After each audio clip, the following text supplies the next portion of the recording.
बिस्मिल्लाहिर्रहमानिर्रहीम अस्सलाम वालेकुम वरहमतुल्लाहि वबरकातुहू। बच्चों, आज जो है वो हमारी एबीसी कॉस्टिंग की सेकंड क्लास जो है वो स्टार्ट होने जा रही है। ठीक है। और एबीसी कॉस्टिंग के अंदर ना बेटा तीन तरह के क्वेश्चंस आते हैं। एक उस तरह का क्वेश्चन होता है जैसे कि मैंने आपको शुरू में ही बताया था कि एबीसी कॉस्टिंग के अंदर इस चैप्टर के अंदर ना जो है आपके पास तीन चीज़ें बड़ी इंपॉर्टेंट होती हैं। एक कॉस्ट ड्राइवर, फिर कॉस्ट ड्राइवर का रेट, और फिर उसके बाद उनको आपने किस तरीके से एब्जॉर्ब करवाना है। या आप इस तरीके से कह लो कि जो पहली तीन एक्टिविटीज थी ये बड़ी इंपॉर्टेंट होती हैं।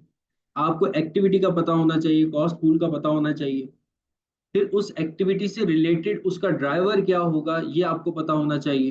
ठीक है। और उस ड्राइवर का रेट हम किस तरीके से फाइंड आउट करेंगे ये आपको पता होना चाहिए। अच्छा, पिछली क्लास के अंदर होता ये था, आपको एक्टिविटी भी बता देते थे क्वेश्चन के अंदर कि एक्टिविटी क्या है, कि किस नेचर के जो है वो काम हो रहे हैं, एक्टिविटीज किस तरह की परफॉर्म हो रही है मैनेजमेंट के अंदर। दूसरा, आपको कॉस्ट ड्राइवर भी उस एक्टिविटी का बता देते थे।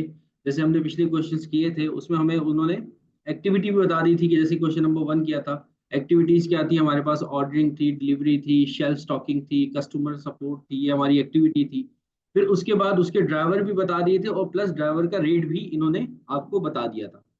तो एक तो ये क्वेश्चन होता है, इसमें आपको सब चीजें क्वेश्चन में बता देती हैं, बता दी जाती हैं और आपको हलवा बना के सारी चीजें दे दी जाती हैं। और इस तरह के क्वेश्चंस भी ऐसा नहीं है कि आते नहीं है, आ जाते हैं एग्जाम में।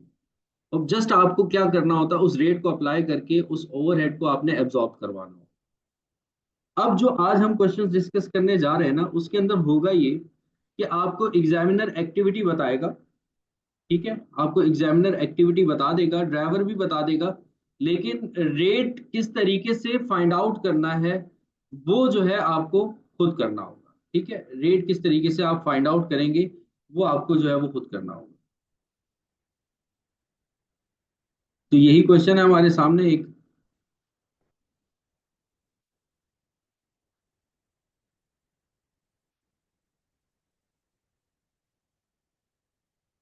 क्वेश्चन नंबर 5 है।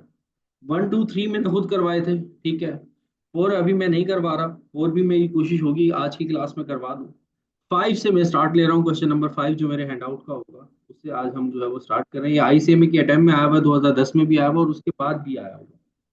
ठीक है, तो आईसीएमए के अंदर क्वेश्चन जो है वो रिपीट होते रहते हैं। अब क्वेश्चन क्या है देखो जरा। क्वेश्चन ये है कि following are the data of a company generating on power for its two activities. ठीक है, वो कह रहे हैं कि अपनी ऑन पावर जो है वो जनरेट करती है और उस ऑन पावर को जनरेट करने के लिए उनको दो एक्टिविटीज जो है वो परफॉर्म करनी पड़ती है। मतलब कि पावर जनरेशन प्लांट होगा मेरे ख्याल में, और दो एक्टिविटीज वो परफॉर्म करते होंगे जिसकी वजह से उनकी पावर जो है वो जनरेट होती है। अच्छा, ठीक है जी, मान लिया। आगे क्या बता रहे हैं आपको, it calculates activity cost rates based on cost driver capacity. ठीक है, अब वो कह रहे हैं कि वो जो एक्टिविटी का जो वो रेट फाइंड आउट करते हैं वो कॉस्ट ड्राइवर के थ्रू जो है वो फाइंड आउट करते हैं। और कॉस्ट ड्राइवर को वो किस तरीके से लेते हैं कि जिस हिसाब की कैपेसिटी होती है उस हिसाब से जो है वो कॉस्ट ड्राइवर को ले रहे होते हैं। तो शुरू में उन्होंने एक्टिविटी का भी जिक्र किया कि दो एक्टिविटीज ये परफॉर्म करते हैं, और कॉस्ट ड्राइवर रेट के बारे में भी उन्होंने थोड़ा सा आपको बताया। अब देखो आपके सामने आगे क्वेश्चन के अंदर उन्होंने चार जो है वो आपको कॉलम्स दे दिए हैं कि एक्टिविटीज जो दो परफॉर्म कर रहे थे जो उन्होंने ऊपर आपको बताया है, वो दो एक्टिविटीज के अंदर एक एक्टिविटी है पावर की और दूसरी एक्टिविटी है क्वालिटी इंस्पेक्शन की। ठीक है, तो दो एक्टिविटीज वो पावर जनरेशन के लिए परफॉर्म कर रहे थे। अब वो दो एक्टिविटीज कौन कौन सी हैं, पावर की एक एक्टिविटी है और दूसरी एक्टिविटी कौन सी है, क्वालिटी इंस्पेक्शन की। उन्होंने खुद बता दिया कि ये दो एक्टिविटीज जो है वो परफॉर्म कर रहे हैं। फिर उसके बाद उन्होंने बताया कि जो उनके पास कैपेसिटी है पावर की, 50,000 किलोवाट जो है वो पावर जो है वो जनरेट कर सकते हैं। और क्वालिटी इंस्पेक्शन की उन्होंने बता दिया कि 10,000 की है। ये दो इन्होंने इन्होंने इनकी क्या बता दी है, कैपेसिटी बता दी है कि किस हद तक ये काम कर सकते हैं। एक बंदे का लेवल होता है ना, जैसे कि आपका एक लेवल होगा, 2 घंटे आप मैक्सिमम पढ़ सकते हो या 2.5 घंटे आप लोग मैक्सिमम पढ़ सकते हो, ये आपकी क्या मैक्सिमम कैपेसिटी है।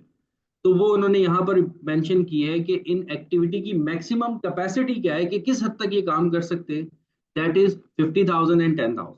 ठीक है, अब कॉस्ट ड्राइवर उन्होंने बताए हैं आगे कि जो एक्टिविटीज हैं इनके कॉस्ट ड्राइवर क्या होंगे। इनके कॉस्ट ड्राइवर होंगे, पावर का जो कॉस्ट ड्राइवर लोगे वो आप किलोवाट आवर्स में लोगे, ठीक है। और क्वालिटी इंस्पेक्शन का जो आप कॉस्ट ड्राइवर लोगे नंबर ऑफ इंस्पेक्शन पे लोगे। और उन्होंने साथ में ड्राइवर्स की कैपेसिटी बता दी है कि जो किलोवाट आवर्स हैं टोटल मैक्सिमम आपकी परफॉर्मेंस कितनी हो सकती है, 50,000 हो सकती है। और नंबर ऑफ इंस्पेक्शन भी जो है वो भी उन्होंने आपको बता दिए कि नंबर ऑफ इंस्पेक्शन ये कितने कर सकते हैं, 10,000 कर सकते हैं, ठीक है। कॉस्ट ड्राइवर बता दिए। कॉस्ट इन रुपीज मतलब कि अब तक ये कितना खर्चा कर चुके हैं इन पे, वो इन्होंने आपको बताया कि 2 लाख का और कितना है 3 लाख का। फिर आगे इन्होंने आपको और चीजें बताई हैं। Following information are available for a particular period for 3 products of the company. अब कंपनी की 3 प्रोडक्ट्स हैं, A B and C. Number of quality inspections कितनी हुई है उन प्रोडक्ट्स के अंदर, वो बताई जा रही है आपको। कि ए के अंदर जो इन्होंने प्रोडक्शन की है वो सॉरी इंस्पेक्शन की है अब तक 3500 इंस्पेक्शंस कर चुके हैं। बी के अंदर ये 2500 इंस्पेक्शन कर चुके हैं और सी के अंदर जो है वो 3000 जो है वो इंस्पेक्शन कर चुके हैं। किलोवाट की अगर बात करें कि ए बी और सी ने कितने किलोवाट कंज्यूम किए हैं, वो भी आपको बता रहे हैं कि 10,000, 20,000 एंड 15,000 किलोवाट जो है ये अब तक इन्होंने क्या कर लिए, कंज्यूम कर लिए। फिर उसके बाद रिक्वायर्ड में आपसे कह रहे हैं calculate the following for each activity. अब आपको क्या क्या चीजें फाइंड आउट करनी है। कॉस्ट ड्राइवर रेट, देखो अब इस क्वेश्चन के अंदर देखो मैं आपको कहता हूं कि आपको कुछ चीजें पता होनी चाहिए, जैसे कि आपको एक्टिविटी के बारे में पता होना चाहिए कि एक्टिविटी क्या परफॉर्म हो रही है। आपको कॉस्ट ड्राइवर के बारे में पता होना चाहिए कि इन एक्टिविटी के कॉस्ट ड्राइवर क्या है। फिर उन कॉस्ट ड्राइवर के रेट आपको पता होने चाहिए, ठीक है। और फिर उन रेट्स को किस तरीके से आप एब्जॉर्ब करोगे ये आपको पता होना चाहिए, एब्जॉर्प्शन आपको आनी चाहिए। तो बेटा इन्होंने एक्टिविटीज आपको बता दी। They are performing 2 activities, number 1 is power and the second is quality inspection. Quality और कॉस्ट ड्राइवर भी इन्होंने बता दिए कि पावर के साथ जो कॉस्ट ड्राइवर है उसका वो किलोवाट आवर्स में है। और क्वालिटी इंस्पेक्शन का जो कॉस्ट ड्राइवर है वो है नंबर ऑफ इंस्पेक्शन। मतलब दो चीजें तो इन्होंने आपको क्वेश्चन में ही प्लेट में रखकर दे दी। थर्ड चीज है कॉस्ट ड्राइवर रेट, वही चीज उन्होंने आपसे पूछ ली है, calculate the following for each activity. सबसे पहली रिक्वायर्ड ही उन्होंने आपसे ये पूछी है, you have to calculate cost driver rate. 2 number का इन्होंने ये पूछ लिया आपसे कि कॉस्ट ड्राइवर रेट जो है वो फाइंड आउट करके दिखाओ कि कॉस्ट ड्राइवर रेट क्या है। अच्छा ठीक है सर, कॉस्ट ड्राइवर रेट जो है आज हम लोग सीखेंगे। फर्स्ट टाइम हम लोग आज जो है वो कॉस्ट ड्राइवर रेट जो है वो निकालना सीख रहे हैं। इससे पहले क्या होता था, इससे पहले ये होता था कि कॉस्ट ड्राइवर रेट सब चीजें हमें क्वेश्चन में गिवन होती थी। हम सिर्फ और सिर्फ क्या करते थे सर, हम सिर्फ और सिर्फ एब्जॉर्प्शन को परफॉर्म करते थे। कॉस्ट ड्राइवर रेट उन्होंने दिए होते थे, कॉस्ट ड्राइवर भी दिए होते थे, एक्टिविटीज भी दी हुई होती। हम सिर्फ लास्ट स्टेप जो है वो परफॉर्म करते थे और उसके अंदर हम लोगों ने पहले से ही प्रैक्टिस कर ली है। अब जो है सर आपको जो है वो कॉस्ट ड्राइवर रेट जो है वो आपको फाइंड आउट करना है। तो अब मैं चलता हूँ कॉस्ट ड्राइवर रेट की तरफ कि कॉस्ट ड्राइवर रेट जो है वो किस तरीके से निकालेंगे।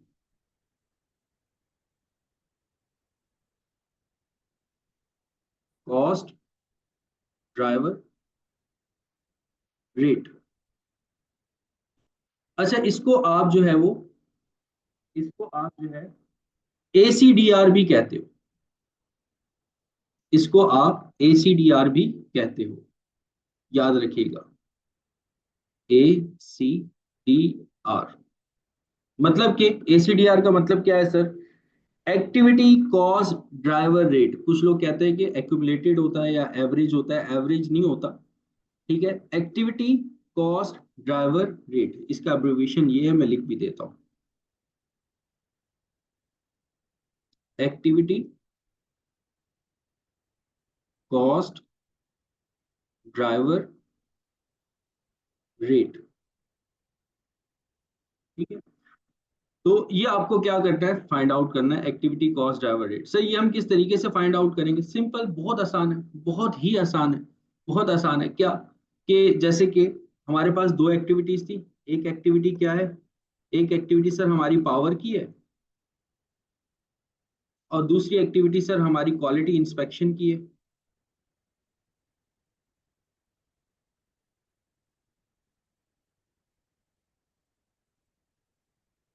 कुछ मत करो, बस आसान सा काम है। टोटल कॉस्ट देखो कि इन एक्टिविटीज पे आपकी टोटल कॉस्ट कितनी लग रही है। सर इन एक्टिविटीज पे जो हमारी पावर पे जो टोटल कॉस्ट लग रही है डेट इज 2 लाख, और जो क्वालिटी इंस्पेक्शन पे जो हमारी टोटल कॉस्ट लग रही है वो कितनी है, 3 लाख है। ठीक है सर, 2 लाख टोटल कॉस्ट है हमारी इस पे पावर पे, और क्वालिटी इंस्पेक्शन पे जो हमारी टोटल कॉस्ट है सर वो है 3 लाख। ठीक है, फिर इसको आप डिवाइड करवा दो कॉस्ट ड्राइवर से। कॉस्ट ड्राइवर क्या थे, किलोवाट आवर्स।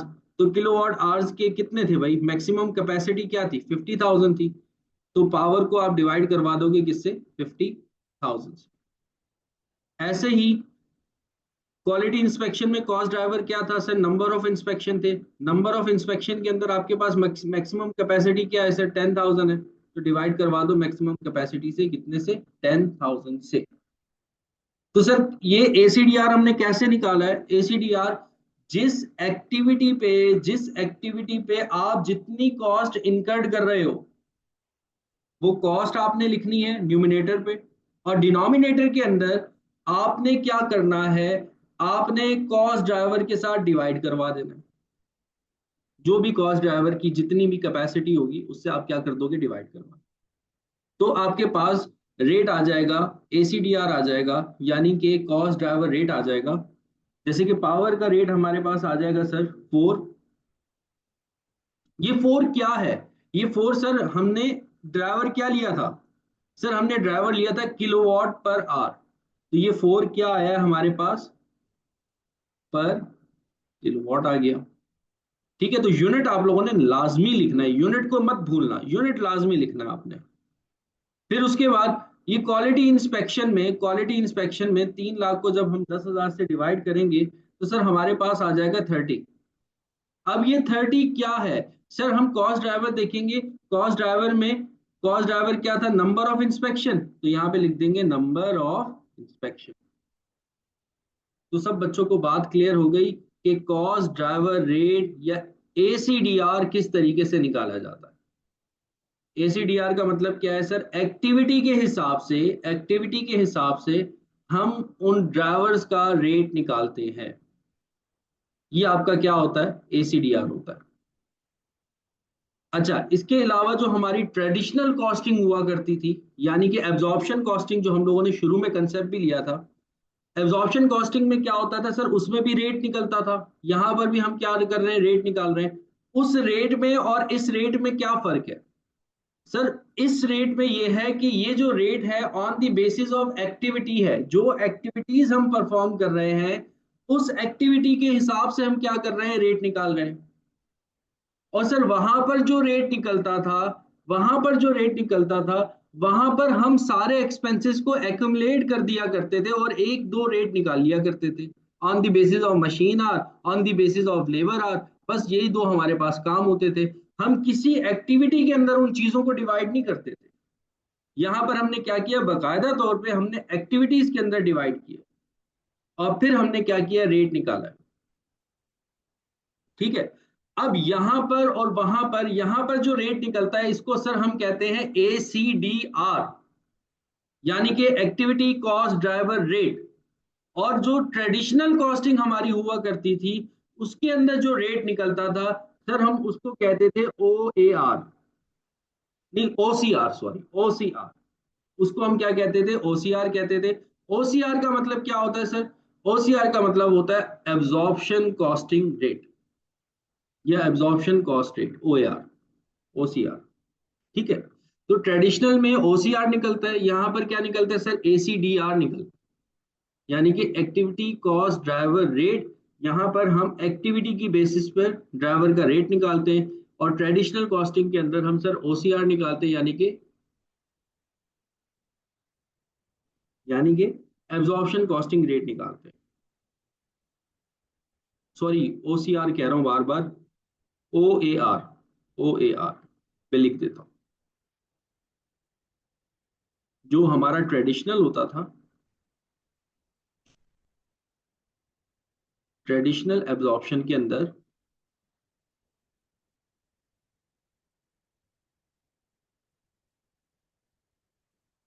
कि जो अंदर जो हम रेट निकाला करते थे वो होता था OAR। इसका मतलब होता था ओवरहेड एब्जॉर्प्शन रेट। लेकिन एबीसी कॉस्टिंग इससे क्या करती है, हमें मना करती है। एबीसी कहती है कि आप क्या करो, एसीडीआर निकालो, एक्टिविटी की बेसिस के ऊपर रेट निकालो। यहां तक सब बच्चों को बात क्लियर हो गई? किसी का कोई सवाल हो, कोई मसला हो, कोई परेशानी हो तो मुझसे पूछ।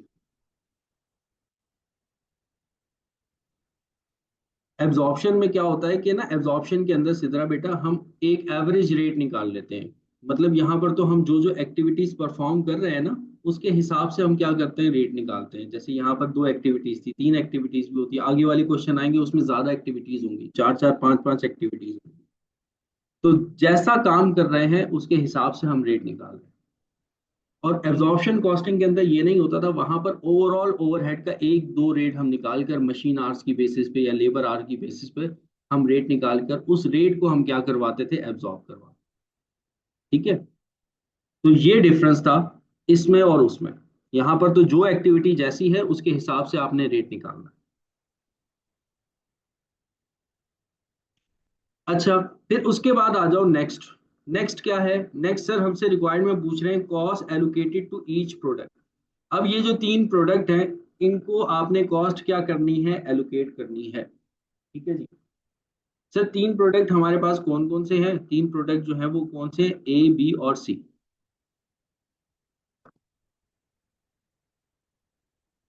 ए, बी और सी, 3 प्रोडक्ट है हमारे पास।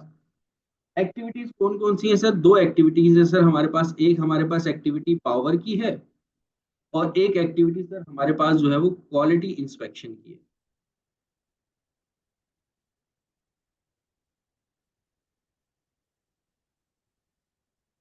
ये 2 एक्टिविटीज सर हम परफॉर्म कर रहे हैं। ठीक है जी। अच्छा जी, चलो पावर पे आओ। अगर पावर पे आओ, पावर का आपने रेट निकाल रखा है कि 4 पर किलोवाट है। किलोवाट आपने कितने कंज्यूम किए?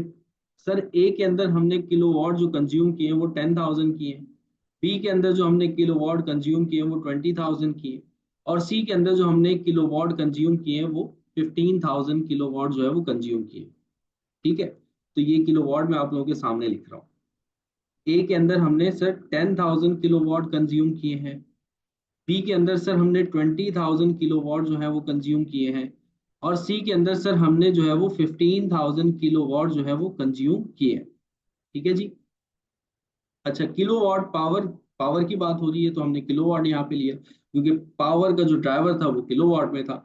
अच्छा, अब ड्राइवर का रेट क्या है सर, वो है 4 पर किलोवाट। अभी अभी ताज़ा ताज़ा हमने गर्मा गर्म ऊपर निकाला है। तो इनको आप मल्टीप्लाई करवा दो सबको, किसके साथ, 4 के साथ। जितने किलोवाट कंज्यूम किए, 1 किलोवाट का रेट हमारे पास 4 रुपीज है, तो 4 के साथ हमने मल्टीप्लाई कर दिया। तो हमें कॉस्ट का पता लग जाएगा कि टोटल कॉस्ट हमने ए बी और सी में पावर की मद में कितनी कॉस्ट इंकर्ड की है। तो ये आ जाएगा 40,000, और ये आ जाएगा हमारे पास 80,000, और ये आ जाएगा हमारे पास 60,000। तो अब पता लग गया कि सर ए, बी और सी के अंदर जो हम कॉस्ट लगा रहे हैं वो 40,000 की, 80,000 की और 60,000 की कॉस्ट जो है वो इनकर्ट कर रहे हैं पावर की मद में। अब यही बात अगर हम क्वालिटी इंस्पेक्शन की करें, कि क्वालिटी इंस्पेक्शन की मद में ए बी और सी में कितनी कितनी इंस्पेक्शन हुए हैं सर, 3500, 2500 और 3,000। 3500,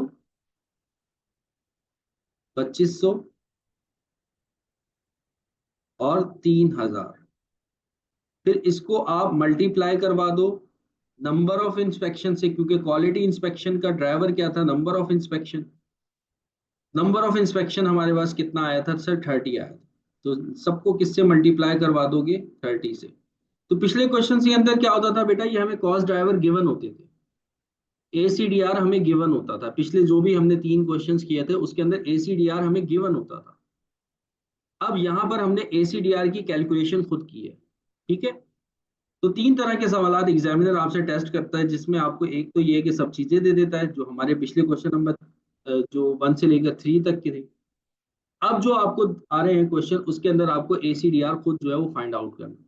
एसीडीआर भी सर कोई इतनी बड़ी रॉकेट साइंस नहीं है, बहुत आसान सी बात आपने बता दी है कि जितनी कॉस्ट उस एक्टिविटी के अंदर लग रही है और उसके ड्राइवर के साथ हमने क्या कर देना है, डिवाइड करवा देना। बस सर सिंपल सी बात है सर, जो हमने कॉस्ट इनकर्ड की है, जो हमने कॉस्ट इनकर्ड की है, और सर जो उसका ड्राइवर है उसके साथ हम क्या करवा दें, डिवाइड करवा दें, बस।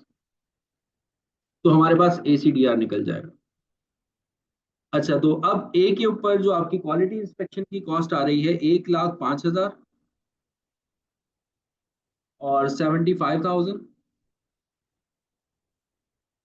और 90,000, ये आपकी क्या आई है, कॉस्ट आई है। ठीक है जी।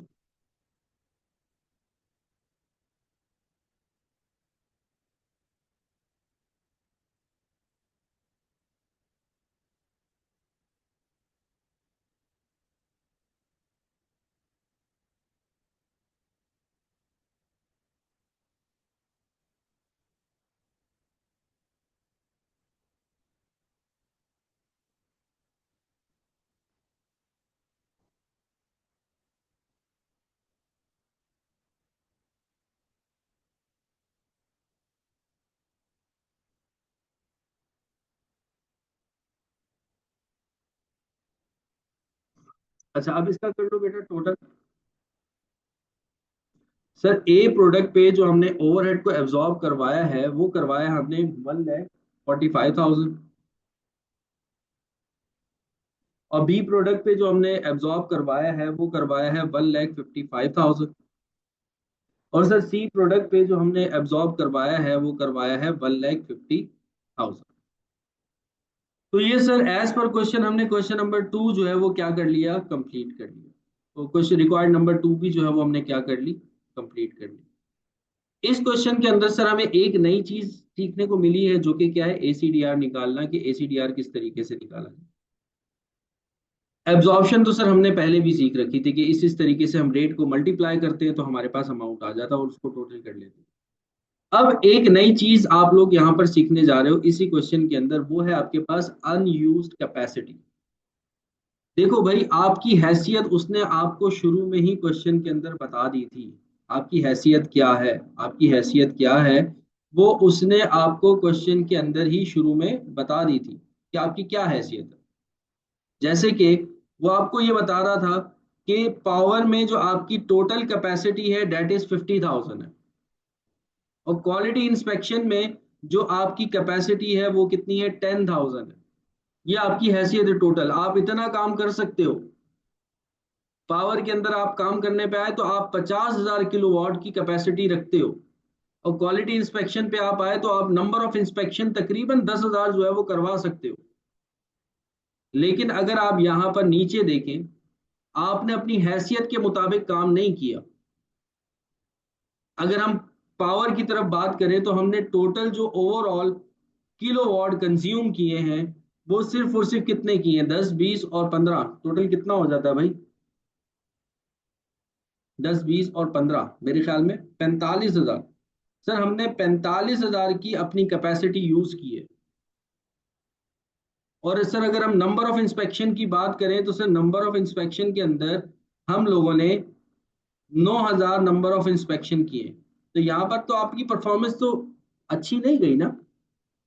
परफॉर्मेंस आपकी 50,000 की थी या 10,000 की थी, और आप जो परफॉर्म कर रहे हो वो 45,000 और 9,000 परफॉर्म कर रहे हो।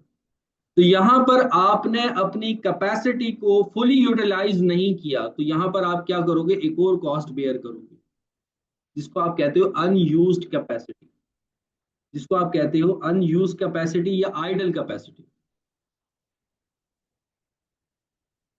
क्योंकि आपकी जो सलाहियत थी वो 50,000 और 10,000 की थी, लेकिन आपने अपनी सलाहियत के मुताबिक काम नहीं किया, आपने 45,000 और 9,000 के ऊपर काम किया, तो यहां पर आपने कंप्लीटली जो है वो वर्क नहीं किया। तो अगर आप देखो टोटल आपकी कैपेसिटी जो है वो 50,000 है और आप 45,000 का काम कर रहे हो, तो आइडल वर्क आपका 5,000 आ रहा है।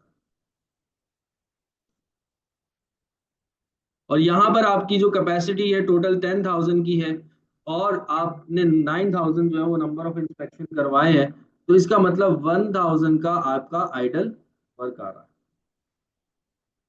तो इसको आप कहते हो आइडल वर्क। अब वो आपसे पूछ रहा है कि उस आइडल वर्क की कॉस्ट क्या होगी, जो आपने काम छोड़ दिया है। ठीक है, तो अब मैं लिख लेता हूं कॉस्ट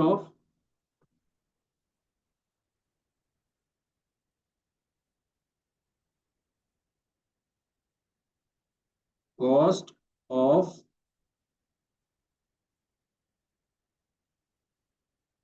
अनयूज्ड कैपेसिटी।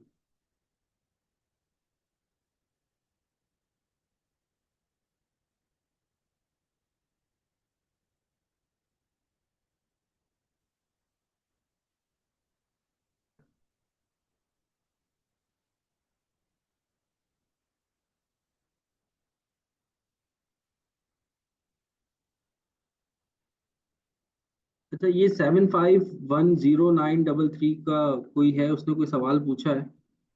मैंने देखा नहीं, वो इग्नोर हो गया मुझसे सवाल।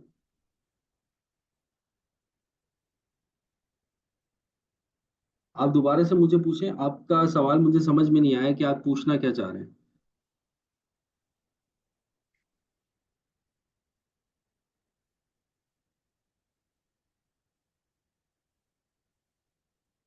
सर हमने क्यों मल्टीप्लाई क्यों किया?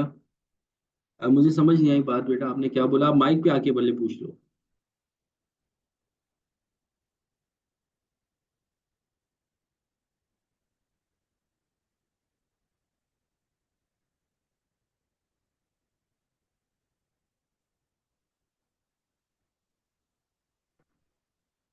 क्लियर हो गया?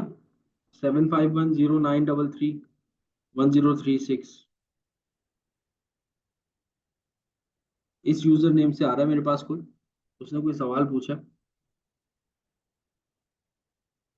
अच्छा, कॉस्ट ऑफ अनयूज कैपेसिटी निकाल रहे हैं पावर की और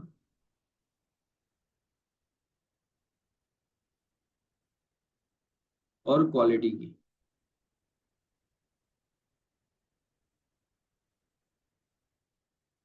अच्छा, पावर में जो आपने जो कंज्यूम नहीं कर सके वो 5000 से यूनिट से, जो कि हम कंज्यूम नहीं कर सके। और उसके अंदर जो है वो सर हम 1000 नंबर ऑफ इंस्पेक्शन नहीं करवा सके। पावर का जो रेट था वो था कितना? 4। और इसका कितना है? 30। तो सर इसकी जो कॉस्ट आ जाएगी वो 20,000, और इसकी जो कॉस्ट आ जाएगी वो 30,000। मतलब टोटल 50,000 की कॉस्ट है सर, जो जिसको हमने सही से यूटिलाइज नहीं किया। और इस कॉस्ट को बेटा आप प्रोडक्ट में नहीं लेके जाओगे, इस कॉस्ट को आप डायरेक्टली चार्ज करते हो पीएनएल के अंदर, प्रॉफिट एंड लॉस अकाउंट के अंदर। ये ना ए प्रोडक्ट में जाएगी, ना ये बी प्रोडक्ट में जाएगी, ना ये सी प्रोडक्ट में जाएगी। ये डायरेक्टली जो जाएगी वो जाएगी कहाँ पर? पीएनएल के अंदर। ठीक है, और इस अमाउंट को हम फैसिलिटी सस्टेनिंग कॉस्ट भी कहते हैं।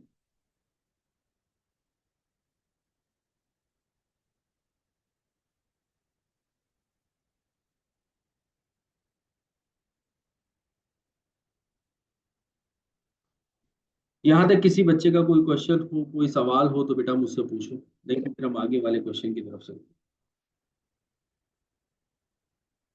किसी का कोई सवाल हो?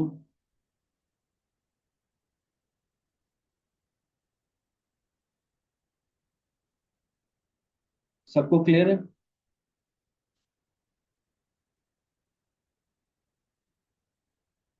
अपने नाम से आया करें भाई।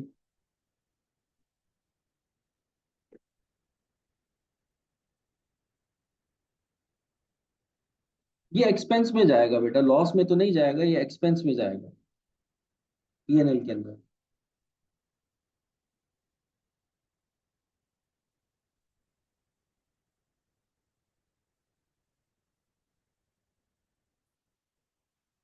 फैसिलिटी सस्टेनिंग कॉस्ट क्यों कहते हैं? बस कहते हैं हम, बस इसका नाम रख दिया facility sustaining cost. Unused capacity भी कहते हैं। फैसिलिटी सस्टेनिंग भी कहते हैं, आइडल आइडल कैपेसिटी भी आप इसको कहते हो। मतलब डिफरेंट डिफरेंट नेम से टीचर्स बता रहे हैं।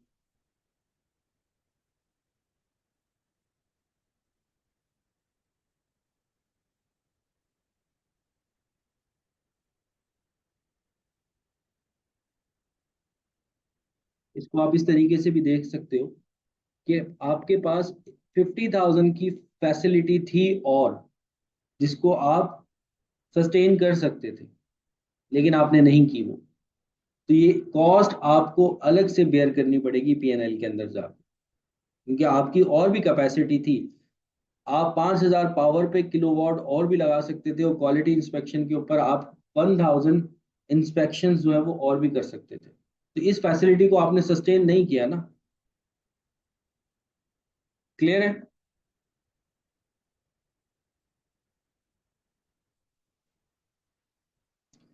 अच्छा जी, अब आ जाओ नेक्स्ट क्वेश्चन पे। हमारा क्वेश्चन नंबर 5 हो गया, अब क्वेश्चन नंबर 6 पे आते हैं हम लोग।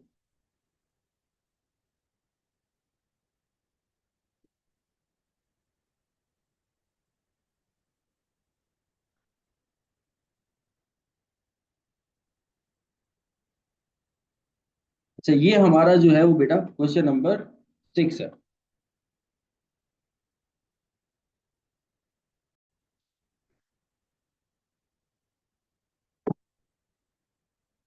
अच्छा, ये जो क्वेश्चन नंबर 6 है, और इस क्वेश्चन नंबर 6 में देखिए आपको क्या बता रहे हैं। क्वेश्चन नंबर 6 में बता रहे हैं, the following budgeted information relates to Brontë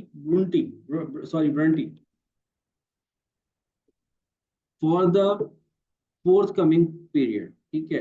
अब इसमें आपको तीन प्रोडक्ट्स हैं इनकी।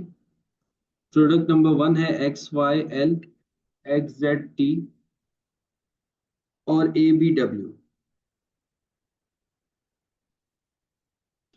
Sales and production unit 50,000।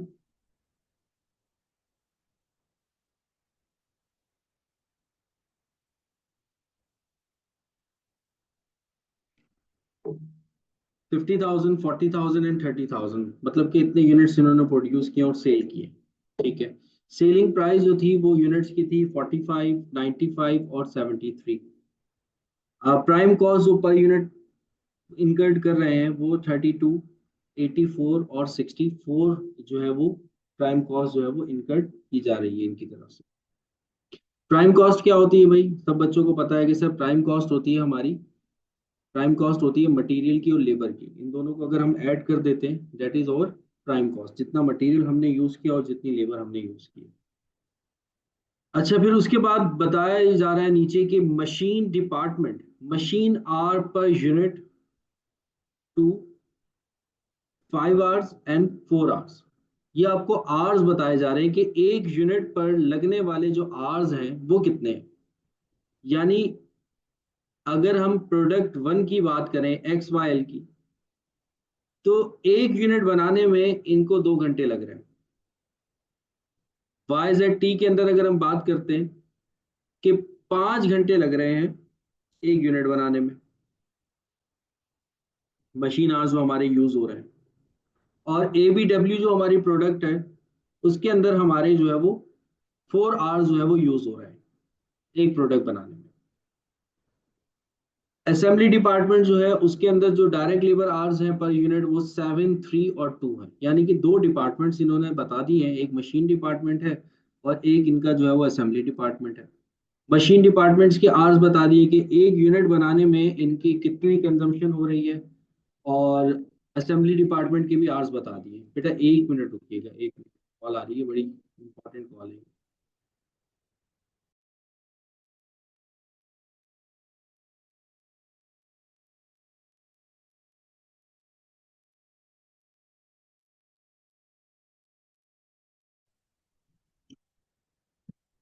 अच्छा, तो ये इन्होंने आपको आर्ट्स बता दिए दोनों डिपार्टमेंट्स के। फिर उसके बाद नीचे इन्होंने एक कहानी लिखी है, वो कहानी ये बता रहे हैं कि overhead allocated and apportion to production department including service cost, centre cost were to be recovered in product cost as follows. Machine department at 1.20 per machine hour and assembly department is 0.825 per direct labor hour. अच्छा, अब ये इन्होंने बताया कि ये जो overhead को जो एब्जॉर्ब करते हैं या ओवरहेड की जो अपॉर्शनिंग करते हैं, ये मशीन आर की बेसिस पे करते हैं और असेंबली डिपार्टमेंट की बेसिस पे करते हैं। और इन्होंने ऑलरेडी रेट जो है वो निकाल रखा है। मशीन डिपार्टमेंट का जो रेट है 1.20 पर मशीन आ रहा है और असेंबली डिपार्टमेंट का जो रेट है वो 0.825 पर डायरेक्ट लेबर आर इन्होंने आपको डिफाइन कर दिया। ये जो कहलाएगा ना बेटा, ये कहलाएगा आपका ओ ए आर, यानी कि ओवरहेड एब्जॉर्प्शन रेट। आप सर, आपको कैसे पता लगा कि ये ओ ए आर है? देखो, ये डिपार्टमेंट वाइज इन्होंने रेट को डिफाइन किया हुआ है। मशीन डिपार्टमेंट का रेट ये है और असेंबली डिपार्टमेंट का रेट ये। एक्टिविटी बेसिस के ऊपर नहीं किया हुआ। अगर एक्टिविटी बेसिस के ऊपर किया होता तो फिर मैं लिखता है कि ये क्या है, एसीडीआर है। ये इनका ओवरहेड एब्जॉर्प्शन रेट बता रहे हैं, यानी कि जो ये पुरानी जो अपनी एब्जॉर्प्शन करते थे वो इस बेस के ऊपर करते थे कि 1.2 पर मशीन आर लेते थे और असेंबली डिपार्टमेंट का जो था वो 0.825 पर डायरेक्ट लेबर आर लेते थे। फिर आगे कह रहे, you have certain that the above overhead could be reanalyse into cost pool as follows. अब वो कह रहे हैं कि इन्होंने क्या किया है कि रीएनालाइज किया अपने ओवरहेड्स को। अब इन्होंने क्या बना दिए, कॉस्ट पूल बना दिए। कॉस्ट पूल का मतलब मैंने आप लोगों को बताया था कि कॉस्ट पूल क्या होता है बेटा, एक्टिविटी होती है। अब ये एक्टिविटी बेसिस के ऊपर जा रहे हैं। अब कॉस्ट पूल जो इनके पास आए हैं नीचे, वो कौन कौन से कॉस्ट पूल हैं? वो इनके पास मशीनरी सर्विसेज है, असेंबली सर्विसेज है, सेटअप कॉस्ट है, ऑर्डर प्रोसेस है और परचेसिंग है। ये इनके क्या है, कॉस्ट पूल है, यानी कि ये इनकी क्या है, एक्टिविटीज है। इन एक्टिविटीज के ड्राइवर्स इन्होंने बताए हैं आपको। इन एक्टिविटीज के ड्राइवर्स ये हैं कि मशीनरी सर्विसेज को ये मशीन आवर्स पे लेते हैं, असेंबली सर्विसेज को ये डायरेक्ट लेबर आवर्स पे लेते हैं, सेटअप कॉस्ट को ये सेटअप पे लेते हैं, नंबर ऑफ सेटअप पे लेते हैं, ऑर्डर प्रोसेसिंग को ये कस्टमर ऑर्डर पे लेते हैं, परचेजिंग को ये सप्लाईज ऑर्डर पे लेते हैं। ठीक है। और फिर उन्होंने क्वांटिटी पीरियड भी बता दी है कि भाई क्वांटिटी कितनी है मशीन आवर्स की, 4,20,000, 5,30,000। और नंबर ऑफ सेटअप्स कितने हैं, 520 हैं। और कस्टमर ऑर्डर कितने हैं, 32,000 हैं। और सप्लाईज ऑर्डर कितने हैं, 11,200। ये इन्होंने साथ में इन्होंने आपको कॉस्ट ड्राइवर के अमाउंट भी बता दिए कि कॉस्ट ड्राइवर कितना है। और ये साथ में इनकी क्या बता रहे हैं, कॉस्ट बता रहे हैं कि इतनी इतनी कॉस्ट आ रही है। फिर रिक्वायर्ड में आपसे कह रहे हैं, you have also been provided with the following estimates for the period. अब कुछ इन्होंने एस्टिमेट्स बताए हैं हर प्रोडक्ट के हिसाब से। ये एस्टिमेट्स हैं कि नंबर ऑफ सेटअप्स इतने हुए हैं, कस्टमर ऑर्डर इतने हुए और सप्लायर ऑर्डर इतने हुए। रिक्वायर्ड में आपसे कह रहे हैं कि prepare and present profit statement using conventional absorption costing, यानी कि ओल्ड बेसिस पे जो आप कर रहे थे। ओल्ड बेसिस पे आप कैसे कर रहे थे, ओल्ड बेसिस पे सर हम दो रेट हमने निकाले हुए थे, मशीन के और असेंबली के। इस रेट के हिसाब से आपने प्रॉफिट बताना है। और सेकंड, वो आपको कह रहे हैं कि एक्टिविटी बेस्ड कॉस्टिंग के हिसाब से आपने प्रॉफिट बताना है कि प्रोडक्ट्स के अंदर प्रॉफिट कितना हो रहा है।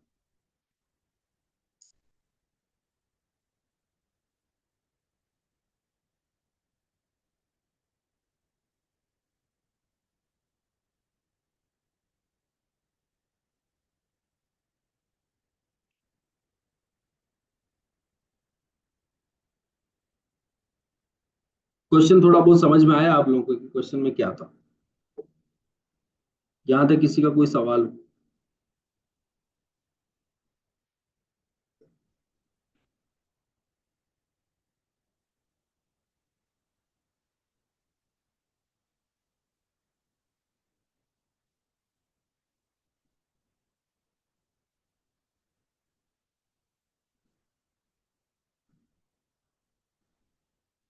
यहाँ तक किसी का कोई सवाल हो, नहीं तो मैं आगे सॉल्व करवाता हूँ। ठीक है जी, ठीक है जी। अब चलते हैं हम अपने क्वेश्चन की सोल्यूशन की तरफ। देखो बेटा, यहाँ पर आपको शुरू में, अगर हम ओल्ड वर्जन पे चलें,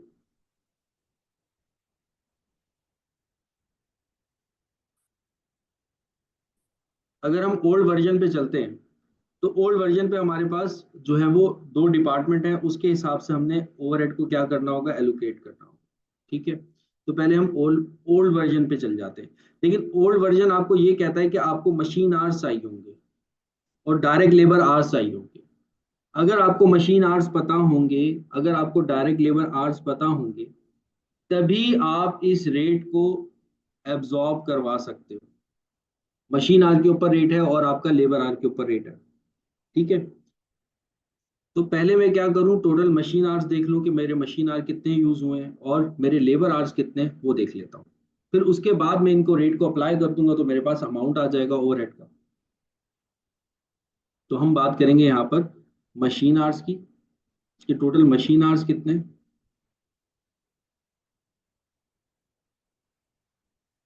और डायरेक्ट लेबर आवर्स कितने हैं।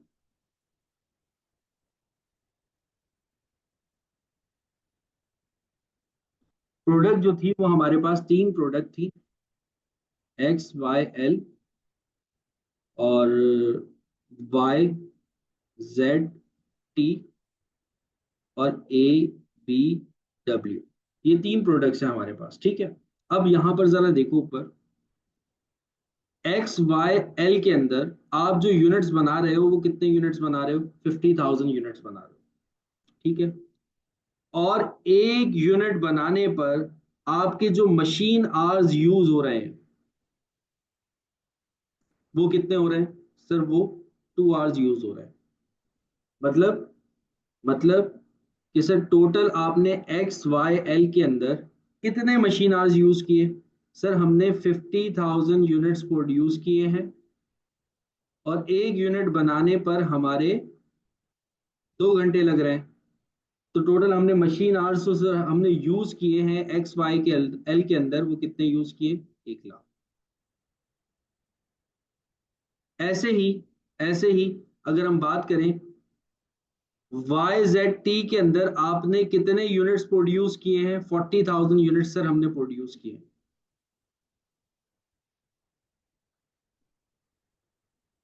और एक यूनिट बनाने पर आपके कितने यूनिट्स लग रहे हैं, सर हमारे 5 यूनिट्स लग रहे हैं, सॉरी 5 आवर्स कंज्यूम हो रहे हैं।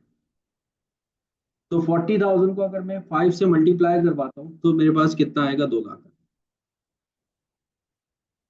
ऐसे ही ए बी डब्ल्यू के अंदर हम कितने यूनिट्स बना रहे हैं, 30,000 यूनिट्स बना रहे हैं। और एक यूनिट बनाने पर हमारे कितने घंटे कंज्यूम हो रहे हैं, सर 4 घंटे कंज्यूम हो रहे हैं। तो टोटल आवर्स हमारे कितने हो जाएंगे, 1,20,000। और टोटल हमारे जो मशीन आवर्स इन तीनों प्रोडक्ट के अंदर जो यूज हुए हैं, वो यूज हुए हैं 4,20,000, जो कि उन्होंने आपको नीचे बताया भी था कि आपके जो मशीन आवर्स हैं वो कितने हैं, 4,20,000। लेकिन ऊपर ये जो हमने कैलकुलेशन की है, हमने प्रोडक्ट वाइज कैलकुलेशन कर ली है कि XYL के अंदर हमारे कितने आवर्स कंज्यूम हो रहे हैं, मशीन आवर्स 1 लाख। YZT के अंदर हमारे कितने आवर्स जो है वो कंज्यूम हो रहे हैं, 2 लाख। ABW के अंदर हमारे कितने मशीन आवर्स कंज्यूम हो रहे हैं, 1,20,000। तो टोटल जो हमारे कंज्यूम हो रहे हैं वो कितने हो रहे हैं, 4,20,000। यहाँ तक किसी का कोई सवाल हो, सबको क्लियर है। सर आपने मशीन आवर्स के साथ यूनिट प्रोडक्शन के ऊपर क्यों मल्टीप्लाई करवाया, क्योंकि उसने साफ साफ बता दिया था नीचे के मशीन आर एक यूनिट बनाने पर कितने यूज हो रहे हैं, 2 घंटे, 5 घंटे और 4 घंटे। और ऊपर मैंने देखा कि टोटल मैंने कितने यूनिट्स बनाए हैं, तो ऊपर उन्होंने बता दिया था कि नंबर ऑफ यूनिट्स जो आपने सेल और प्रोड्यूस किए हैं वो 50,000, 40,000 और 30,000। तो जितने ये यूनिट्स मैंने प्रोड्यूस किए और एक घंटे के एक यूनिट प्रोड्यूस करने में मुझे कितने घंटे लग रहे हैं, मैंने मल्टीप्लाई करवा दिया तो मेरे पास टोटल आवर्स की कंजम्पशन पता लग गई कि टोटल आवर्स में एक प्रोडक्ट के अंदर कितने यूज कर रहा हूं। ऐसे ही अगर मैं लेबर आवर्स की बात करता हूं तो सेम यही क्राइटेरिया अपनाऊंगा, लेकिन वहां पर क्या होगा, सिर्फ और सिर्फ 7, 3 और 2 आ जाएगा। यहां पर मैं लिख लेता हूं 7, 3 और 2। तो पहले मैंने मशीन आर का रेट जो है वो अप्लाई किया था। अब मैं लेबर आवर्स कितने कंज्यूम कर रहा हूं एक यूनिट बनाने पर, अब वो मैं मल्टीप्लाई करवा रहा हूं, यानी कि 50,000 को पहले मल्टीप्लाई करवाऊंगा 7 से, तो मेरे पास बेटा अमाउंट आ जाएगा 3,50,000। मतलब जो मेरी पहली प्रोडक्ट है XYL, उसके अंदर मुझे 3,50,000 लेबर आवर्स चाहिए। दूसरी के अंदर 1,20,000 हो जाएगा, और तीसरी के अंदर जो है वो कितना हो जाएगा, 60,000। तो टोटल हमारे पास जो लेबर आवर कंज्यूम हो रही है वो हो रही है 5,30,000, जो कि उन्होंने नीचे दिया हुआ भी है कि टोटल डायरेक्ट लेबर आवर्स आपके कितने हैं, 5,30,000 वो टोटल दिया हुआ था। यहाँ पर हमने प्रोडक्ट वाइज निकाला है कि एक एक प्रोडक्ट के अंदर हमारे टोटल मशीन आवर्स कितने यूज हो रहे हैं और हमारे लेबर आवर्स कितने यूज हो रहे हैं। यहां तक बेटा किसी का कोई सवाल हो तो मुझसे पूछो, नहीं तो फिर मैं आगे बढ़ता हूँ।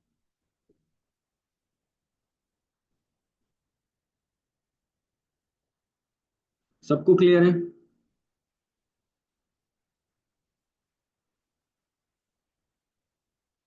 अच्छा जी। अब हम चलते हैं प्रॉफिट की तरफ। जो हमारी कन्वेंशनल एब्जॉर्प्शन कॉस्टिंग थी उसके हिसाब से हम प्रॉफिट निकालते हैं।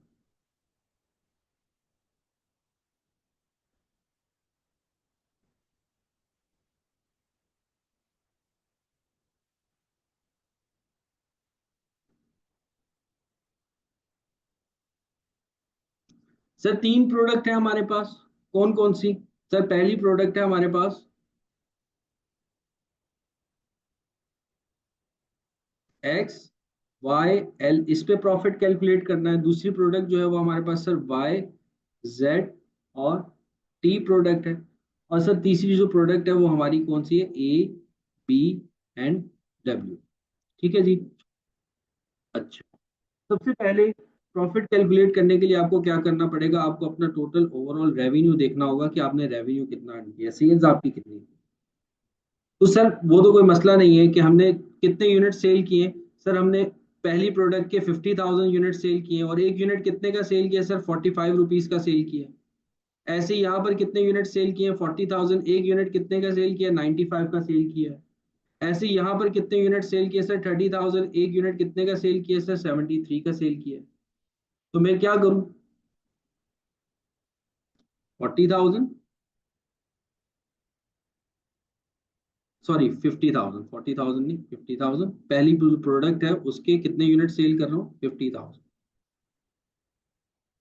दूसरी प्रोडक्ट के मैं कितने यूनिट सेल कर रहा हूँ सर, 40,000 सेल कर रहा हूँ। तीसरी जो प्रोडक्ट है उसके कितने यूनिट सेल कर रहा हूँ सर, 30,000। ठीक है। और फिर उसके बाद उनके रेट से मैं क्या करवा दूं, मल्टीप्लाई सर। तो रेट हमारे पास क्या है सर, पहली प्रोडक्ट का जो रेट है वो 45 है, दूसरी प्रोडक्ट का जो रेट है सर वो 95 है, और तीसरी प्रोडक्ट का जो रेट है वो कितना है, 73 है। ये हमारा सेल्स रेट है सर। हमने मल्टीप्लाई किया तो हमारा जो रेवेन्यू आ गया 22,50,000। प्रोडक्ट वन में हमें अर्न हो रहा है 38 लाख का रेवेन्यू जो है वो हमें प्रोडक्ट सेकंड प्रोडक्ट में हो रहा है, और थर्ड प्रोडक्ट के अंदर सर हमें 21,90,000 का रेवेन्यू जो है वो अर्न हो रहा है। अब जितने भी हमारे एक्सपेंसेस हैं सर हम इसमें से माइनस कर दें। तो एक एक्सपेंस तो सर हमारा प्राइम कॉस्ट का था, वो हम माइनस कर दें। सर जो प्राइम कॉस्ट का हमारा एक्सपेंस था वो पर यूनिट 32 था, 84 था और 64 था। तो अब सेम यही प्रोसीजर, जैसे मैंने सेल्स के रेट को मल्टीप्लाई करके सेल्स निकाला है, ऐसे ही प्राइम कॉस्ट के रेट को मल्टीप्लाई करके मैं क्या करूंगा, प्राइम कॉस्ट निकाल लूंगा। तो प्राइम कॉस्ट का रेट कितना है सर, 32, 84 और 64। ये मैंने मल्टीप्लाई करना है 50,000 से, 40,000 से और 30,000 से। तो हमारे पास अमाउंट आ जाएगा 16 लाख। तो दूसरा अमाउंट आ जाएगा 33 लाख एंड 60,000। बेटा आप लोग भी कैलकुलेट करते रहना, कैलकुलेशन मेरी गलत हो भी सकती है, ठीक है। 19 लाख एंड 20,000। तो एक सर प्राइम कॉस्ट मुझे माइनस करनी है, और सर दूसरी जो मुझे कॉस्ट माइनस करनी है वो मैंने माइनस करनी है किसकी? मशीन डिपार्टमेंट की और असेंबली डिपार्टमेंट की।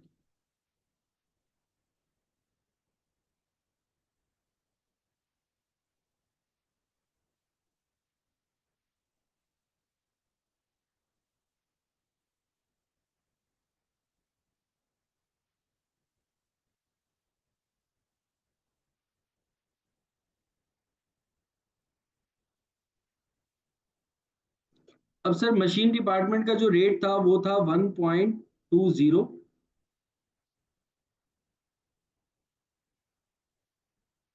और असेंबली डिपार्टमेंट का जो रेट था वो था सर 0.825।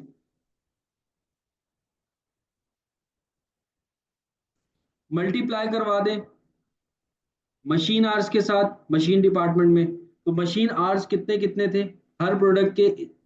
1 लाख, 2 लाख और 1,20,000। 1 लाख, 2 लाख और 1,20,000।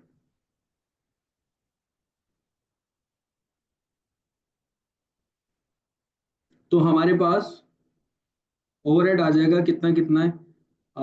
फर्स्ट प्रोडक्ट का हमारे पास ओवरहेड आ जाएगा 1 लाख को जब हम 1.2 से मल्टीप्लाई करेंगे तो 1,20,000 हो जाएगा। फिर करेंगे तो 2,40,000 हो जाएगा, और फिर करेंगे तो 1,44,000 हो जाएगा।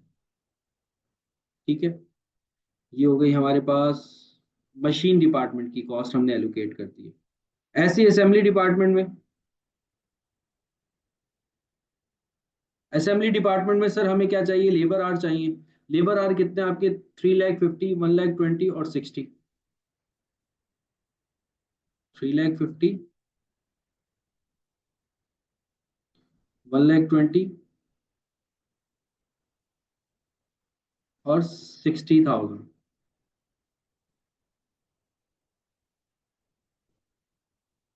तो ये कितना कितना हो जाएगा? 0.825 से मल्टीप्लाई करेंगे तो ये आ जाएगा 2,88,750, 99,000 और 49,500। अब ये सारी कॉस्ट अगर मैं माइनस कर दूं तो मुझे पता लग जाएगा कि मेरा प्रॉफिट कितना है, जो मेरी ट्रेडिशनल अकाउंटिंग चल रही थी। तो सेल्स में से प्राइम कॉस्ट और ओवरहेड कॉस्ट जो है वो मैं माइनस कर दूं, तो बेटा ये आ जाएगा 2,41,250,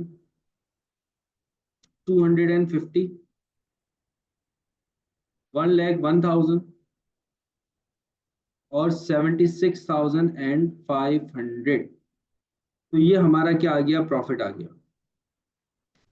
तो ट्रेडिशनल के हिसाब से तो हमारे पास जो फर्स्ट नंबर पे आ रही है, जो सबसे ज्यादा प्रोडक्ट जिसमें प्रॉफिट मिल रहा है, दैट इज XYL।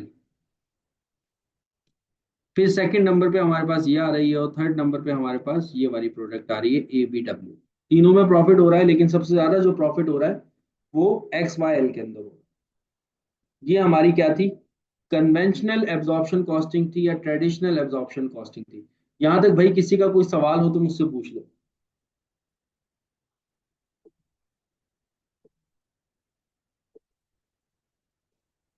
उसामा ने कैलकुलेशन कर ली थी।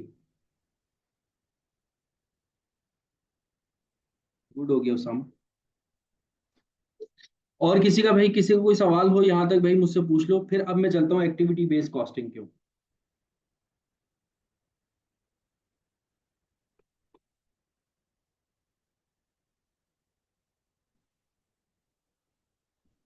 किसी का कोई भी सवाल हो बिला झिझक पूछ सकता है बेटा, कोई मसला कोई परेशानी वाली बात नहीं।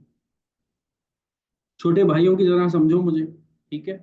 और कोई भी सवाल हो मुझसे पूछ सकते हो।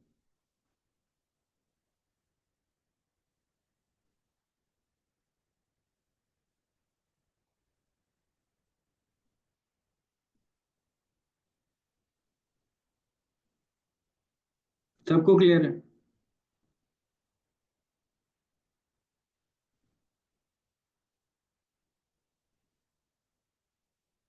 अब आ जाओ फिर एक्टिविटी बेस्ड कॉस्टिंग के। सर एक्टिविटी बेस्ड कॉस्टिंग के अंदर तो सर हमें रेट चाहिए होता है। कौन सा रेट चाहिए होता है सर? अभी आपने कंसेप्ट दिया था एसीडीआर का। तो हमें क्या करना होगा, यहाँ पर एसीडीआर निकालना होगा। क्योंकि एसीडीआर तो रेट तो हमें नहीं गिवन, लेकिन हमें ये पता है कि कॉस्ट पूल क्या है, और हमें सर ये भी पता है कि कॉस्ट ड्राइवर क्या है।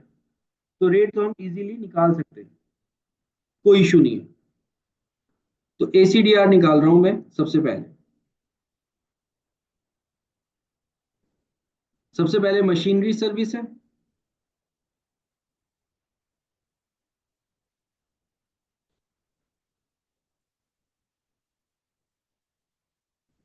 उसके बाद आ जाता है हमारे पास असेंबली।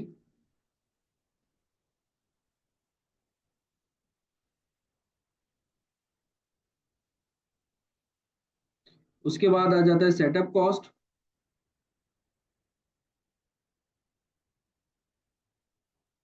फिर ऑर्डर प्रोसेसिंग। ये हमने एक्टिविटीज बनाई हुई हैं, क्वेश्चन में गिवन थी।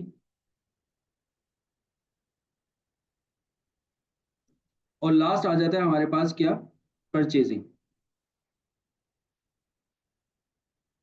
ठीक है। अच्छा सर, इसमें जो है टोटल जो कॉस्ट थी मैंने आपको बताई थी, क्या करते हो, जो आपकी टोटल कॉस्ट होती है वो लिखते हो, उसको डिवाइड करवा देते हो क्वांटिटी से या कैपेसिटी से।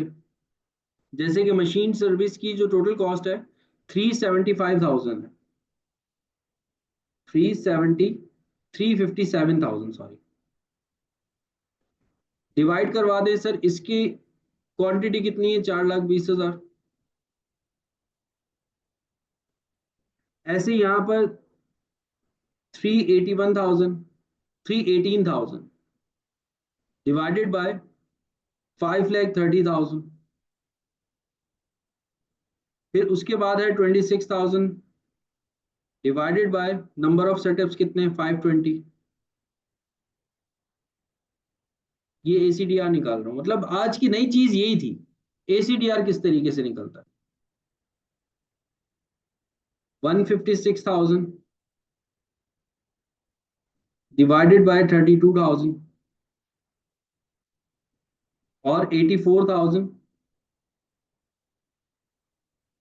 Divided by 11,200। ठीक है जी।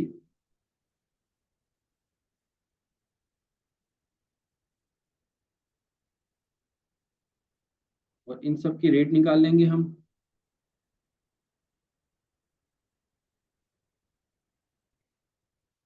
0.85 मशीन आर पर मशीन आर। यूनिट लाजमी लिखा करें, यूनिट को मत भूलिएगा।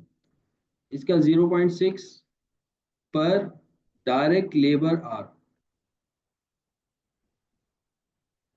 इसका क्या है, 50 पर सेटअप।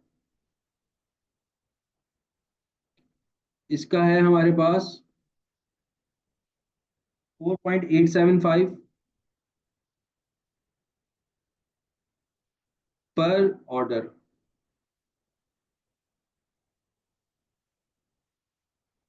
और परचेजिंग का 7.5, ये भी पर ऑर्डर था। तो सर अब हमने एसीडीआर निकाल लिया। अब हम क्या हो गए, बिल्कुल फारिग हो चुके हैं। अब तो क्वेश्चन में कुछ बचा ही नहीं है। अब इससे भी प्रॉफिट निकाल लेते, कोई मसला नहीं है, ठीक है।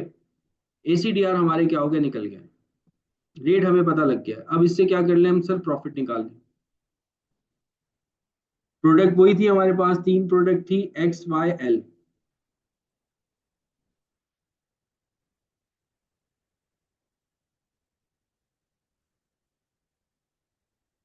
YZT और ABW। ठीक है, सबसे पहले आप क्या लिखो बेटा, सेल्स लिखो। सेल्स सर हम लोगों ने पहले ही निकाल रखी है, अब मेहनत करने की जरूरत नहीं है, ऊपर हमने निकाल ली थी सेल्स। तीनों प्रोडक्ट की हमने सेल्स निकाल ली थी, 22,50,000, 38 लाख और 21,90,000।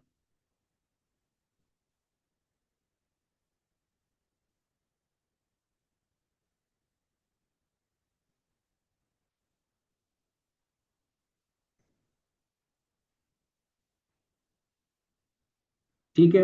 अच्छा सर, सेल्स के बाद हम इसमें से लेस करवा देंगे वही काम प्राइम कॉस्ट का। तो प्राइम कॉस्ट भी निकालने की जरूरत नहीं है, हमने ऊपर निकाल रखी है, 16 लाख और 33,60,000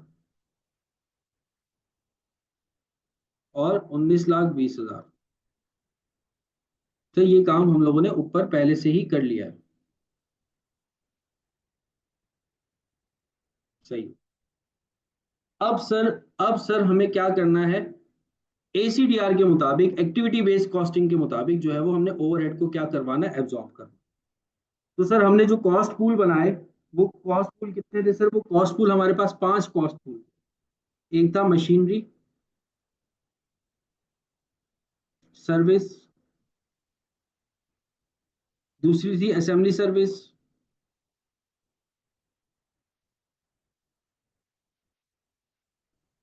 सर तीसरी थी हमारी सेटअप कॉस्ट,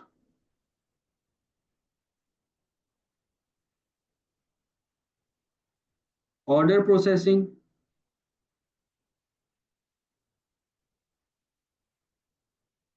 और एक हमारे पास थी परचेजिंग। ठीक है।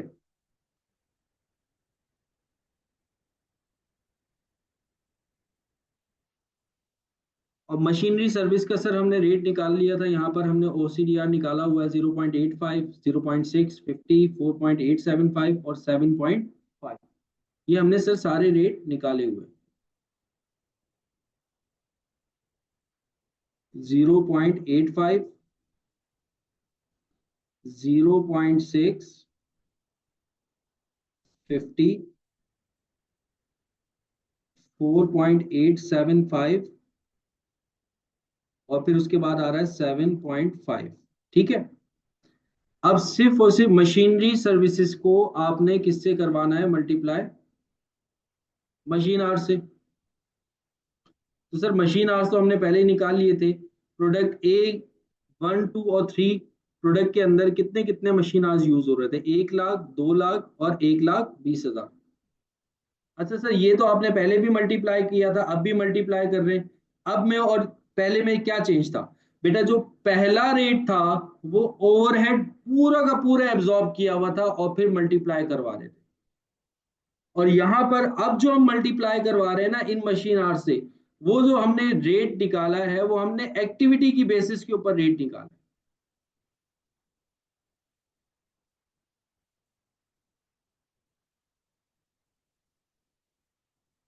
1 लाख, 2 लाख। अच्छा, इसको बहुत स्मॉल करके लिख रहा हूँ क्योंकि जगह नहीं है मेरे पास। 1,20,000। आप लोग अपने बात ठीक करके लिख लीजिएगा। तो टोटल बेटा कितना आ जाएगा, जब इस रेट को इन तीनों के साथ करोगे तो तीनों प्रोडक्ट की कॉस्ट 85,000, 1,70,000, 1,02,000। अच्छा सर, असेंबली सर्विसेज के, असेंबली सर्विस लेबर आर पे है और लेबर आर हमने पहले ही निकाल रखे हैं, 3,50,000, 1,20,000 और 60,000। 3,50,000, 1,20,000 और 60,000।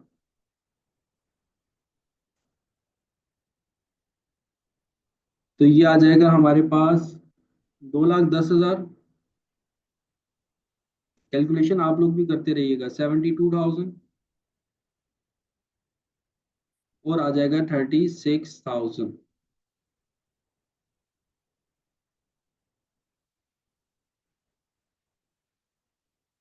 फिर उसके बाद setup cost, sir setup cost जो है ना उसने अलग से सेपरेटली दी हुई थी।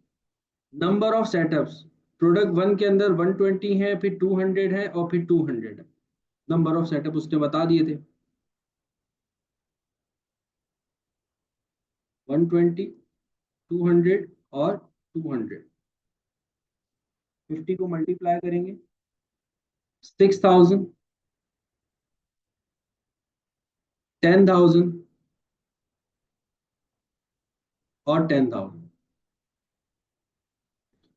ऑर्डर प्रोसेसिंग के उसने बताए 80,000, 80,000 और 16,000।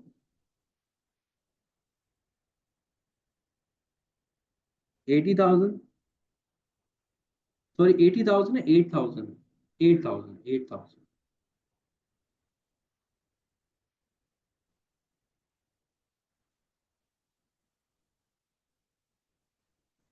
और 16,000। तो ये मल्टीप्लाई करेंगे 39,000,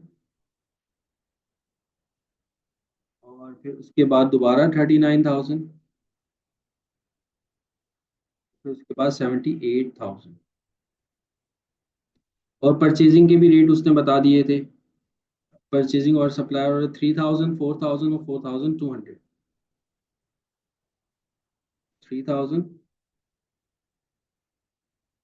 4,000 और 4,200। तो 22,500,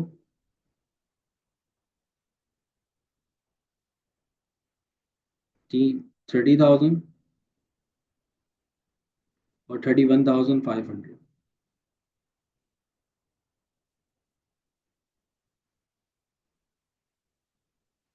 अब प्रॉफिट देख लेते हैं कितना कितना आ रहा है। सारी कॉस्ट रेवेन्यू में से माइनस कर देंगे।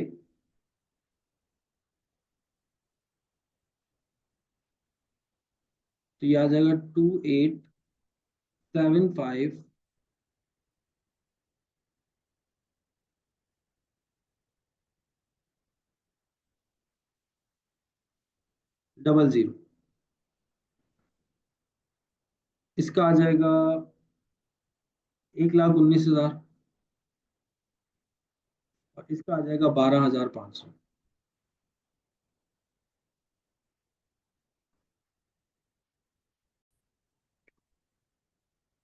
अच्छा भाई, ये तो हमारा क्या हो गया, पूरा क्वेश्चन जो है वो सॉल्व हो गया था।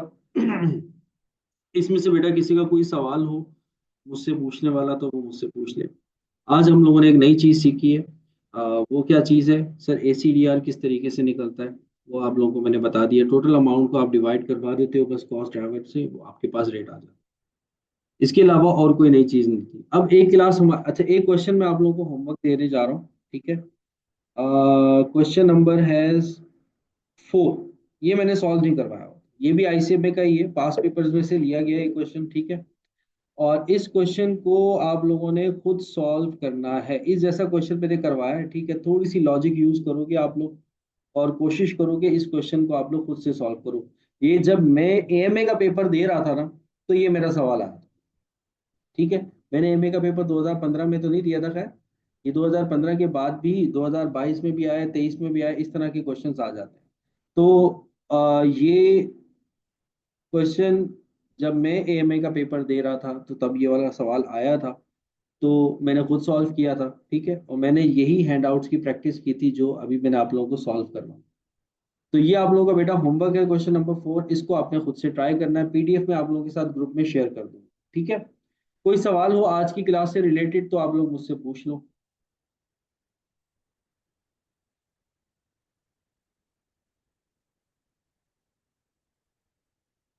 किसी बच्चे का कोई सवाल हो तो मुझसे पूछ लो।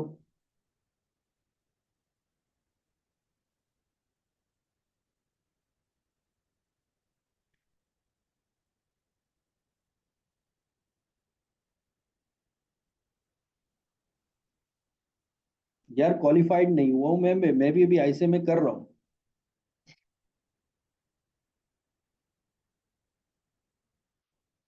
ICMA कर रहा हूँ अभी।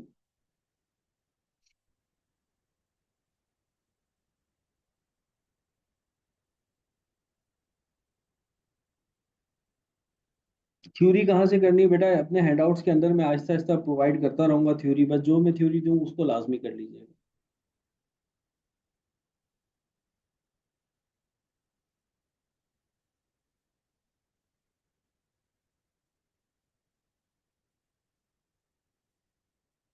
और किसी का कोई सवाल हो? एक बच्चा डायरेक्ट पूछ रहा है सर कि कंसेप्ट ऐसे कैसे क्लियर है। कंसेप्ट ऐसे क्लियर है कि एक तो प्रैक्टिस बहुत की है, ठीक है। दूसरा ये है कि जब मैं पढ़ा रहा था तो जब मैं पढ़ रहा था तब भी जो है वो माशाल्लाह से काफ़ी स्टूडेंट्स हुआ करते थे एएमए के अंदर, तो वहाँ से कंसेप्ट क्लियर हुए। कुछ सीए के पेपर्स मैंने क्लियर किए तो वहाँ से कंसेप्ट क्लियर हुए। तो सीए में और इसमें ज़मीन आसमान का फ़र्क है। तो इस वजह से कंसेप्ट क्लियर हुआ।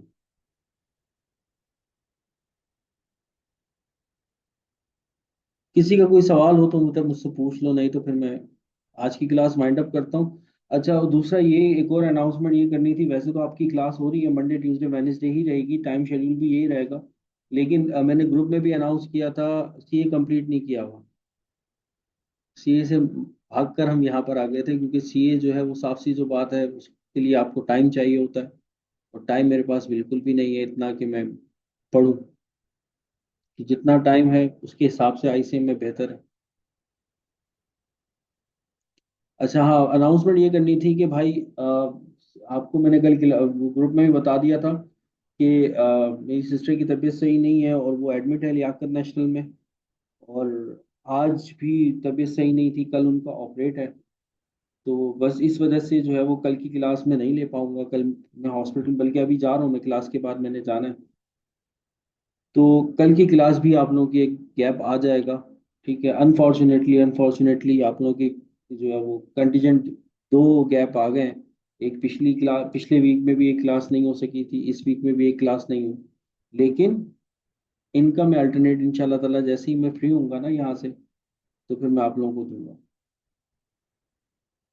तो तब तक आप इस क्वेश्चन की प्रैक्टिस करना। आमीन बेटा, जजाकल्ला। बस दुआओं में याद रखिएगा, आप लोगों की दुआओं की ज़रूरत है बहुत ज़्यादा अभी इस टाइम। काफ़ी क्रिटिकल कंडीशन है उनकी। ये वाला क्वेश्चन मैं पूरा हैंड आउट आप लोगों को शेयर कर रहा हूँ, ठीक है। तो जो मैंने क्वेश्चंस करवाए हैं इनकी भी प्रैक्टिस कर लीजिएगा।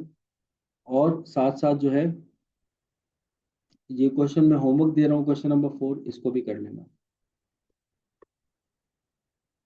आमीन। बस दुआ करते रहिएगा बेटा, अभी दुआओं की बहुत ज़्यादा ज़रूरत है। आज भी पता नहीं मैंने कैसे क्लास ली है, क्योंकि कमिटमेंट थी तो मैं क्लास ले रहा हूँ। अदरवाइज मैंने क्लास नहीं लेनी थी। चलिए फिर इंशाल्लाह ताला आप लोगों से परसों मुलाकात होगी, ठीक है। और परसों उम्मीद करता हूँ तब तक आप लोग इस क्वेश्चंस की, ये जितने मैंने बेटा पेपर में जो आते हैं ना, इन दो कैटेगरी से क्वेश्चंस आ रहे होते हैं। थर्ड कैटेगरी में आप लोगों को करवाऊंगा, लेकिन वो हम फॉर दी सेफ साइड के लिए थर्ड कैटेगरी करेंगे। लेकिन ज़्यादातर जो एग्जामिनर क्वेश्चन पूछता है ना, वो तो इन दो कैटेगरी से पूछता है। एक जो मैंने अपनी लास्ट क्लास में आप लोगों को करवाई थी कैटेगरी, जिसके अंदर सब चीज़ें गिवन होती हैं। और एक ये जहाँ पर आपको ACDR निकालना पड़ता है और फिर आपको अप्लाई करना होगा। तो ये दो कैटेगरी के क्वेश्चंस थे, हमने तीन तीन अच्छे सवालात किए हैं। और एक क्वेश्चन मैंने आप लोगों को होमवर्क भी दे दिया है। अब नेक्स्ट क्लास के अंदर हम उस कैटेगरी को सॉल्व करेंगे, ठीक है। और साथ साथ हम इसकी MCQs देखेंगे। तो लास्ट क्लास जो होगी वो काफ़ी इंपॉर्टेंट होगी, क्योंकि उसमें हमने MCQs को डिस्कस करना है। ठीक है, फिर इंशाल्लाह ताला बेटा आप लोगों से परसों मुलाकात होती है। तब तक के लिए अपना ख्याल रखना, मुझे दुआ में याद रखना। अल्लाह हाफिज।